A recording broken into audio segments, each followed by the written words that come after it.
Match, দুটো বিশ্ব সেরা দল, একটা ফাইনাল। হার জিতের এই খেলায় একজন ফুটবলার নিজের জীবন বাজি রেখে দলকে জেতাতে চেয়েছিলেন। পুরো বিপক্ষ দল তাকে ঠেকাতে হিমশিম খাচ্ছিল, তারপরেও তাকে ঠেকাতে না পেরে একের পর এক আঘাত, ফাউল, এমনকি হাত দিয়ে আটকে রাখতেও বাধ্য হয়েছিল। তারপরেও তাকে কোনোভাবে আটকানো যাচ্ছিল না। এ ম্যাচে যেন প্রতিপক্ষদের জন্য ত্রাস হয়েছিলেন ব্রাজিলের সুপারস্টার নেইমার জুনিয়র। প্রতিপক্ষের গোলকিপারের মুখ থেকে ভেসে আসছিল, ওকে আটকাও, ও একাই আমাদের স্বপ্ন তছনছ করে দিবে, শুধু ওকে আটকাও, আমরা ম্যাচ জিতবো। 2021 কোপা আমেরিকার ফাইনালে মারাকানার ট্র্যাজেডিতে নেইমার ছিল অপ্রতিরোধ্য। স্মৃতির পালে হাওয়া দিয়ে চলুন দেখি এ ম্যাচে নেইমার প্রতিপক্ষদের জন্য কতটা দুর্বিষহ ছিল। এক অসাধারণ স্কিল দিয়ে ম্যাচটা শুরু করেন নেইমার। লো সেলসোর মাথার উপর দিয়ে এক অসাধারণ ড্রাবলে বল নিয়ে নেইমার বিপক্ষ দলকে বুঝিয়ে দিলেন যে এই ম্যাচটি হবে নেইমারময়। এই মোমেন্টটা লক্ষ্য করুন, মাঝ মাঠে বল, ক্যাসিমিরো নেইমারকে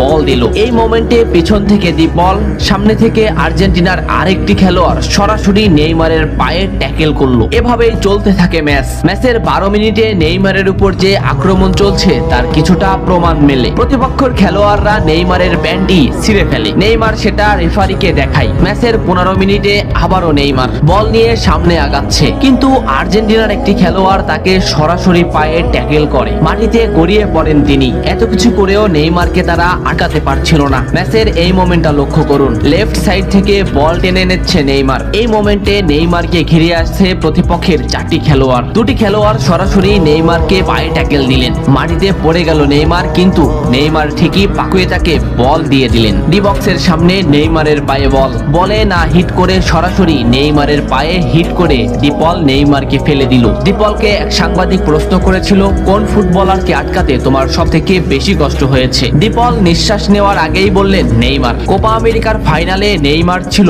অপ্রতিরোধ্য, তাকে আমরা কোনোভাবেই আটকাতে পারছিলাম না। আমাদের ফুটবলাররা তাকে আটকাতে ফাউল করছিল, কিন্তু তারপরেও সে যেন আরো বেশি জ্বলে উঠছিল। আমরা শুধু নেইমারকেই আটকাতে যাচ্ছিলাম, তবে আমরা বারবার ব্যর্থ হচ্ছিলাম। সত্যি নেইমার হলো আমার দেখা সবথেকে কঠিন প্রতিপক্ষ, যাকে আটকাতে আমরা হিমশিম খাচ্ছিলাম। ম্যাচের এই মোমেন্টটা দেখলে স্পষ্টই বুঝতে পারবেন নেইমারকে আটকাতে তারা কোন পদ্ধতি বেছে নিয়েছিল। মাঝ মাঠ থেকে দুটো ফুটবলারকে ড্রিবলিং করে নেইমার বল সামনে আগালেন। এই মোমেন্টে নেইমারের পাশে 2টি ফুটবলার, নেইমার তাদের ড্রিবলিং করে আবারও সামনে আগালেন, কিন্তু এই সাইড থেকে একটি ফুটবলার সরাসরি হাঁটু বাস করে নেইমারের পায়ে আঘাত করলো। নেইমার মাটিতে লুটিয়ে পড়লো। ম্যাচের এই মোমেন্টটা লক্ষ্য করুন, কেন ডিপলরা সেদিন নেইমারকে আটকাতে পারছিল না তারই একটা উদাহরণ। লেফট সাইডে নেইমারের পায়ে বল, সামনে প্রতিপক্ষের একটি ফুটবলার, নেইমার ড্রিবলিং করে তাকে